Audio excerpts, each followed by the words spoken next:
Hello? It's so loud. Okay, I'm gonna stop playing around.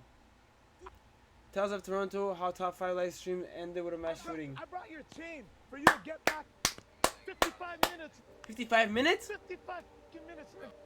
55 minutes? A man is dead. Several other people are injured following a shooting in North York, just south of Yorkdale Mall. Shot o'clock. I'm just kidding. I'm just kidding. This is water. It's top 5.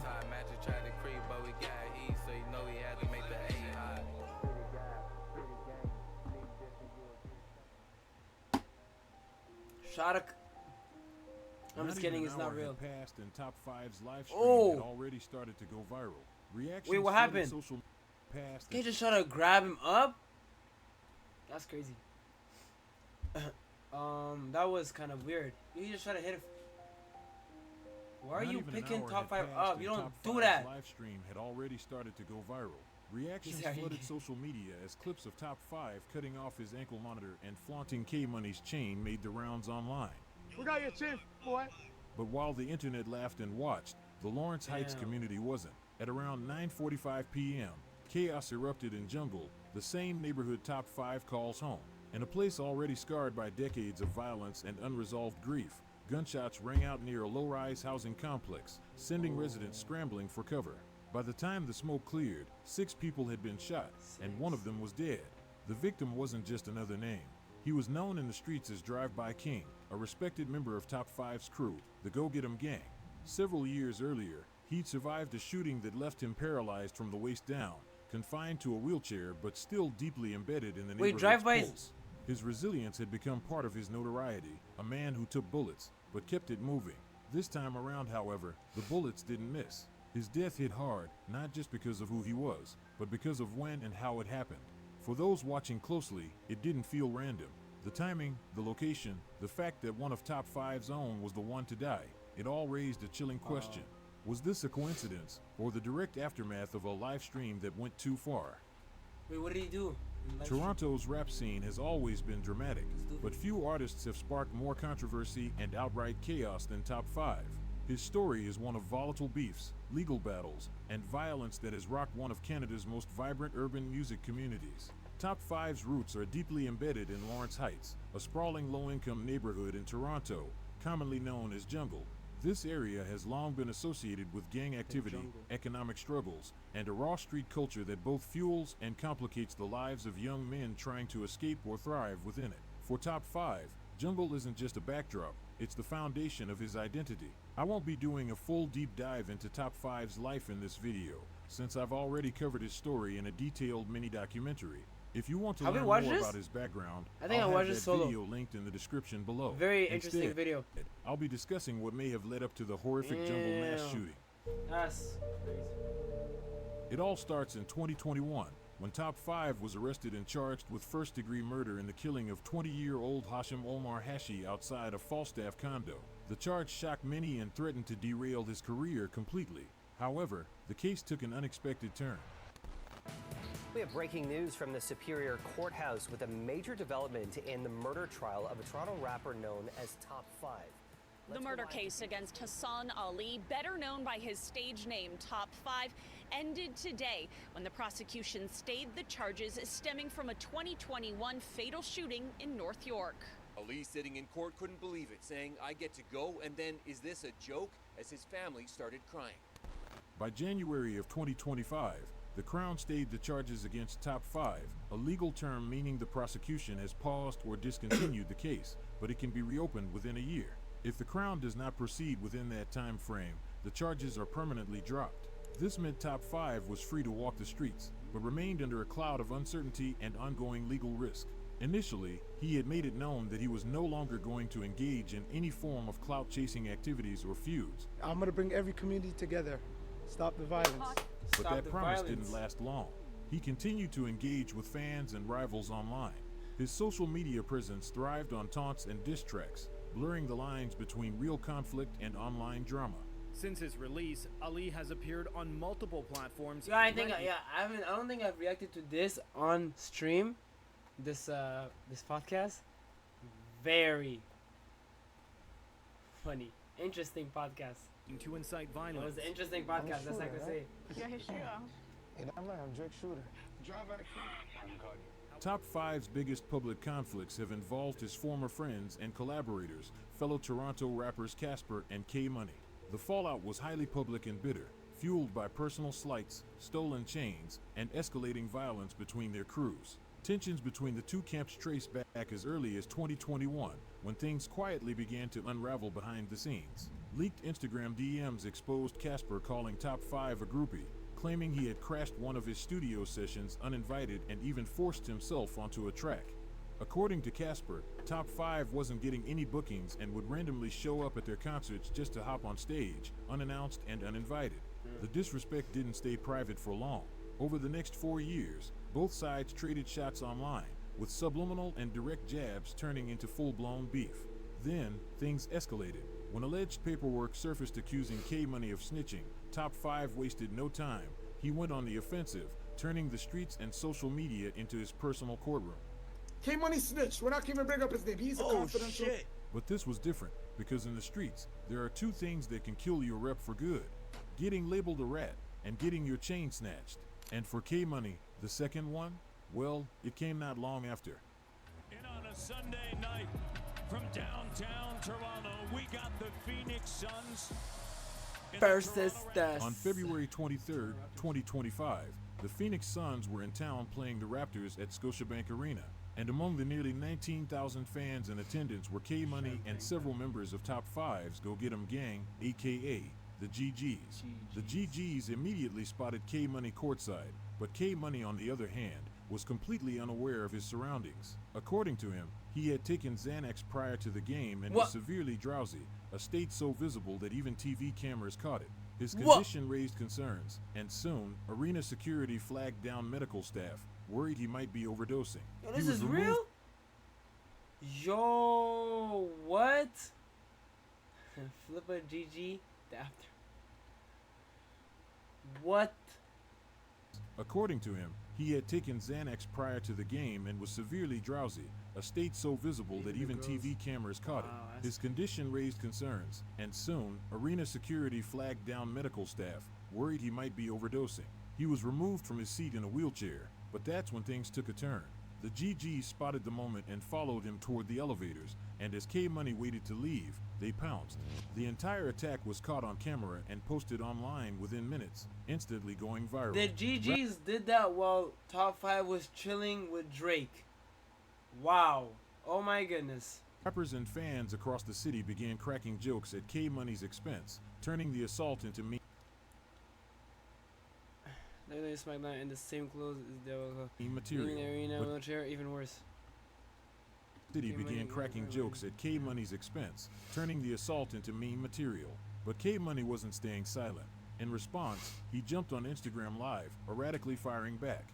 Not only did he diss Top 5's late brother Foolish, but he walked viewers through his version of events. According to him, the medical team believed he was overdosing, which is why they put him in a wheelchair. While he was being escorted out, multiple people jumped him near the elevator. The live stream spiraled fast, so much so that his own brother was seen in the comments begging him to end it. The next day, K Money dropped a diss track aimed directly at Money Man, the GG member alleged to have led the attack. All your other hitters got me thinking like, Bosh, what the nigga? I'll never trust no GG telling me get in the wheels. Cause we're to flip, but there might be a bitch in there. And I don't even trust the bitch to drill, not even to bring my... In retaliation, Allegedly. Money Man took to his own Instagram live stream, accusing K Money of lying, and claiming that not only did he get jumped, he got knocked out cold. Did you knock him out? That guy got knocked out. And do what's crazy? The man come on live after like he's a guy. Tensions lingered, but K Money wasn't backing down just yet. Nearly a month after the Scotiabank incident, he made it clear he got his get back. On May 20th, he posted an Instagram story flexing what appeared to be D Money's bloodstained chain, the manager of Top 5, signaling that the score had been settled, at least for now. The image spread fast, and speculation followed even faster. Rumors swirled that K Money had used a girl to set up D Money, luring him into a trap. But K Money quickly shut that down with another post, writing, "People will walk around barefaced in the mall without a care in the world like no one will recognize them, then swear a shorty backdoored them." The message was clear. This wasn't a setup, it was a slip-up. In the weeks was that a followed, slip-up. K-Money and his brother Casper launched what they called the Greasy Neck Tour, passing the chain around to members of Menace Gang, their fans, and anyone down to clown. Videos and photos poured in of supporters mocking D-Money, tagging him online, and daring him to come get his chain back, rubbing salt in the wound and turning the robbery into a full-blown citywide troll campaign. The taunts came daily, fueled by fans and rivals alike, but through it all, Top 5 and his crew stayed quiet as if unbothered by the spectacle. But behind the silence, something was brewing, because just when it seemed like the trolling had gone unanswered, the tables would turn, and K-Money would soon find himself on the other end of the beatdown. On May 27th, the cycle of retaliation came full circle. A Snapchat post began circulating, revealing that someone had not only snatched K-Money's chain, but had also recovered D-Money's chain in the process. Damn. The post ignited speculation across Toronto, but it didn't end there. Hours later, CCTV footage surfaced on Instagram, grainy but clear enough to make out the faces. The video showed K-Money being yanked from the back seat of a vehicle, thrown to the ground, and brutally stomped out by multiple attackers. It was a vicious beatdown, caught from a high-angle security cam, and it spread like wildfire. For many watching, it marked yet another violent chapter in a feud that had long spiraled past music into something far more personal and unforgiving. The feud didn't stop with K-Money and Casper. It quickly expanded to include the Blue Feather Records crew, home to prominent Toronto rappers Bundog, Pressa, and YG. At one point, Top 5's relationship with BFR seemed rock solid. Based on old social media posts, they often traveled together, and when Top 5 was first released from jail in 2021, Bundog was one of the first to greet him, handing him $200,000 in cash, luxury jewelry, and designer gear. It was a moment that symbolized loyalty and brotherhood. But behind the flashy gifts and Instagram stories, cracks were forming. The real source of tension? Top 5's loyalty to Drake's camp, October's very own, and their long-standing beef with the Weeknd's XO crew. Naturally, Top 5 picked a side. He inherited the beef and ran with it, openly dissing XO online. In one post, he claimed XO members had been in hiding. Since I beat the case, I haven't seen any XO niggas in my city. I wonder why. Since his release. Yeah. In another, he mocked an alleged XO affiliate named Hawk, saying Hawk had his chain snatched and was begging for days to get it back. At first, it seemed like typical rap bravado, until things took a messy turn. Soon, social media posts surfaced showing BFR members partying alongside XO affiliates in Dubai, blurring the lines of loyalty and sending a clear message that Top 5 wasn't as backed as he thought he was. For Top 5, it was the ultimate betrayal. He felt that after everything he'd done to support BFR, they owed him loyalty, not backdoor links with the enemy. In response, Top 5 took to Instagram and declared war. In one post, he wrote, "The fact that your label is drowning and I keep playing lifeguard saving you guys, and you do this to the president? Fuck BFR." From that moment on, the friendship was over. Top 5 had drawn a line, and there was no turning back. According to Reddit users familiar with Toronto's underground dynamics, the tension between Top 5 and BFR runs deeper than what's visible on social media, and it's been brewing long before the Dubai party or Instagram posts. At the center of it all is a tragedy involving Ibrahim Handule, the younger brother of notorious Driftwood Crips, 21 Neat and 22 Neat. If you're unfamiliar with them, I suggest checking out the mini documentary I made, linked in the description below. Unlike his older brothers, Ibrahim steered clear of the streets. He was deeply respected in the Driftwood court community, especially among the predominantly Somali gangs who referred to themselves as the Mod Mollies. Ibrahim had a love for soccer and even captained several local teams, but even that wasn't enough to keep him safe. Sometime in late 2023, it's rumored that Ibrahim and a BFR affiliate named Aro got into a heated argument, one that tragically escalated. Aro allegedly pulled a gun and shot Ibrahim dead.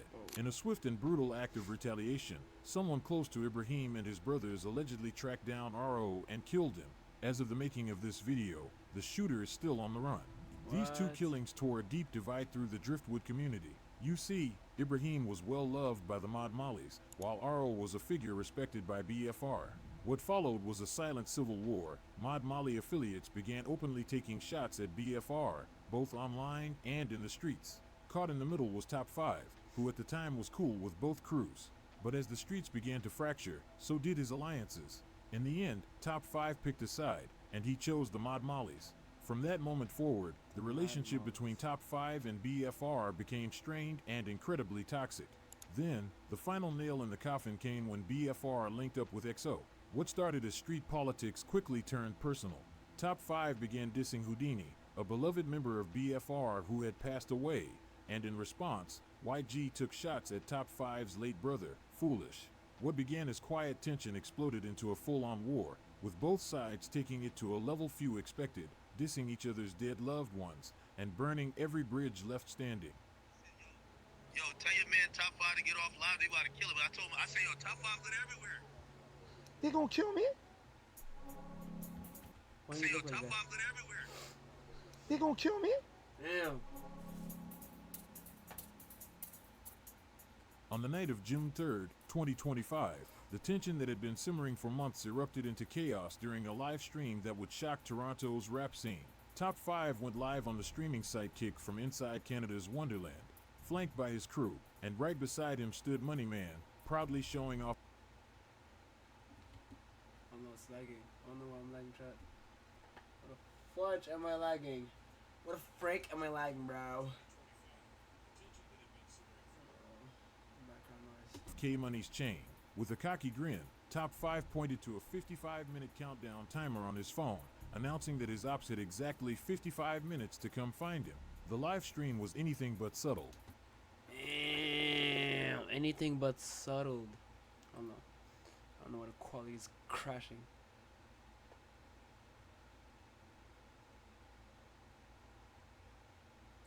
Fans at the amusement park began recognizing him, taking photos, and even asking to wear K-Money's chain.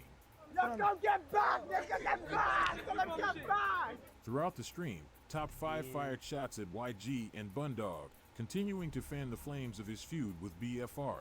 YG, your dad lives in Brooklyn, homeless. He's sleeping in a 5 Series. But things almost took a dangerous turn when one of Top 5's entourage members believed they spotted Lil OT, a rival rapper who had posted online that he too was at Wonderland. What a small world. Yo, mute this. Mute. The energy shifted. It felt like violence could break out at any moment. Fortunately, it wasn't him, and stream kept going. The night got even stranger when an excited fan picked Top 5 up, and though clearly caught off guard and annoyed, 5 managed to keep his cool. As the live wore on, it grew more erratic. At one point, DJ Academics called Top 5, warning him that people were urging him to get off live before he got killed. But the rapper shrugged it off, doubling down instead. The rat's chain. I don't know how I got it, Academics. Then came a move that stunned viewers. He leaked the personal phone number of the Weeknd's manager, Cash, Wow. directly on the stream. Wow. Yes. He leaked the personal phone number of the Weeknd's manager. For personal users, I'm just, you know what I mean? Cash, directly on the crazy. stream. And to close it all out, Top 5 grabbed his phone, called Neon, and in front of thousands of live viewers, cut off his ankle monitor. Yo, brother, did you cut your ankle monitor off? Why did you? Yo, you're gonna go to jail, bro. Neon! Yes. Welcome to the stream room, Neon! I'm welcome! In the background, his entourage could be heard pleading with him not to, but he ignored them. Don't do it, don't do it, don't do it. No. I don't know how to do this. You can't cut it with this. Don't let her do it. Top 5 held the severed monitor up defiantly, declaring, No more ankle, nigga. it was the final act in a live stream that felt more like a countdown to disaster, and the city would feel the aftermath just hours later. Hell, what? Well, we're following breaking news this hour. A man is dead. Several other people are injured following a shooting in North York, just south of Yorkdale Mall. Don't touch him! Don't touch him! In the area, 6 people were shot here last night. Jamie, 1, as you say, fatally. 5 others rushed to hospital. Police say they're looking for multiple people believed to be behind this. Investigators, a 31-year-old Yahya Ahmed Mahmoud was fatally shot Tuesday night. He was in a wheelchair. The city councilor for the area told CP24 the victim had been left paralyzed from a separate shooting in 2018. Less than an hour after Top 5's live stream ended, gunfire shattered Lawrence Heights, the very neighborhood he called home. 6 people were shot. 1 didn't make it. The victim was 31-year-old Yahya Ahmed Mohammed, also known on the streets as Drive-By King, a revered member of Top 5's Go Get 'Em gang. Back in 2018, He had survived a shooting that left him paralyzed from the What he waist down. said? Back in 2018, he had survived a shooting that left him paralyzed from the waist down, confined to a wheelchair, but still respected by many for his resilience and loyalty. His death sent a chill through the city, marking a grim turning point in a beef that had spiraled far beyond rap. It was no longer about chains, diss tracks, or live streams. This was the real cost of street warfare in Toronto. When city officials held a press conference to address the mass shooting in Lawrence Heights, questions quickly turned to Top 5, specifically the moment he cut off his ankle monitor live on stream. But the spokesperson gave an unexpected response. Top 5 wasn't on any release conditions, and according to her, there was no legal reason for him to be wearing a monitor in the first place. She suggested it may have been a publicity stunt, a calculated move to boost his street persona. So what I'll say is we're early in the investigation. I can't speak to specifically whether or not he's involved. With regard to the ankle bracelet, Mr. Ali was well within his right to not be wearing that ankle bracelet. He wasn't on any conditions to wear it. So him having cut that off on social media was sort of part of, I guess, his information that he wanted to put out, part of his persona perhaps, but he wasn't actually required to have that bracelet on. Part of his But persona, fake or not, perhaps? the consequences were very real. Perhaps? For several days afterward, No, wow. Top 5 went silent. No posts, no music, no responses. Then, suddenly, he resurfaced on an Instagram live stream, addressing the shooting for the first time. He opened with more mockery, tossing K-Money's chain over his shoulder like a prop and dissing BFR affiliates. Top 5 then turned his attention to the shooters behind the jungle attack, calling them cowards for targeting innocent people instead of coming for him directly while he was live streaming at Wonderland. When that Wonderland showing addresses, telling pull up, don't go half across the city to my hood while I'm at Wonderland with some demons and do a cowardly act. You get me? Because when I come for you, I come for you. I come for you. I'm gonna go for people that, you know what I mean? Come on. You still have this stuff false claiming fake diamonds. I don't give a fuck if the man or man. Look.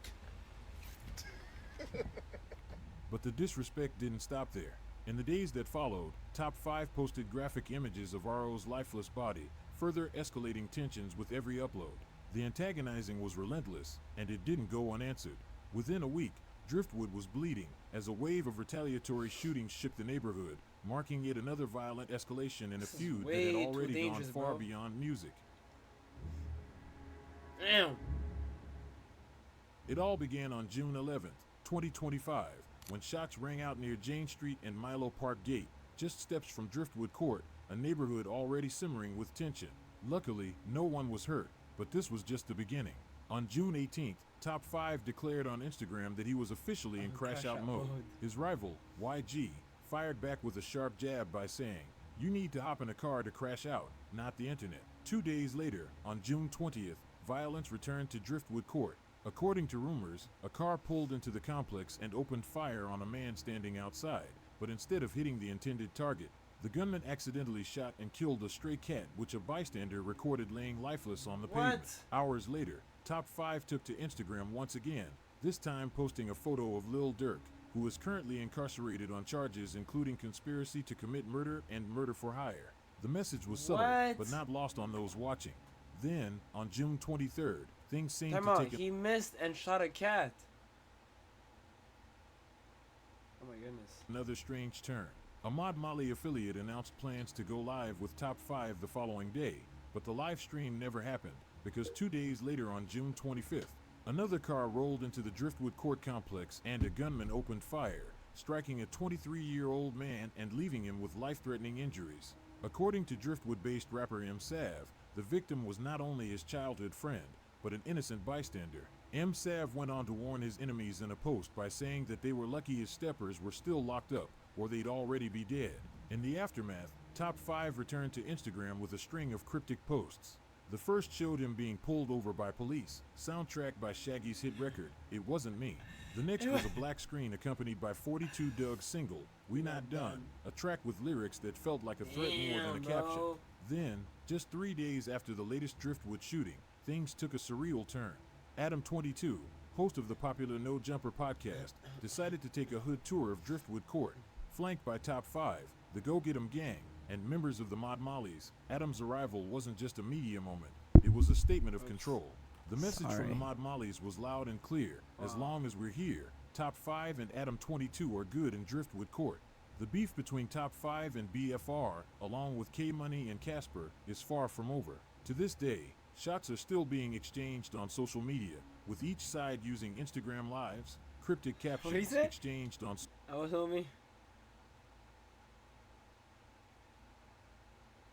social media, with each side using Instagram Lives, cryptic captions, and diss tracks to keep the fire burning. From chains being snatched to lives being lost, and neighborhoods like Jungle and Driftwood repeatedly turned into war zones, this isn't just about music or ego, it's about revenge. A cycle that keeps pulling Toronto's rap scene deeper into chaos. And until someone decides to break that cycle, this story is far from finished. That's crazy. Interesting video. I don't know why I just mi amor. Yo, how can I say this? Interesting video. I actually didn't know. Like, everything makes sense now because I kept checking his, socials, and I was like, oh, why is he? Why that? Why this? Why that? And now, when I'm watching this, I'm like, oh my goodness, what's happening? This is crazy. Don't do that. Oh my goodness. I'm going hard, I need to go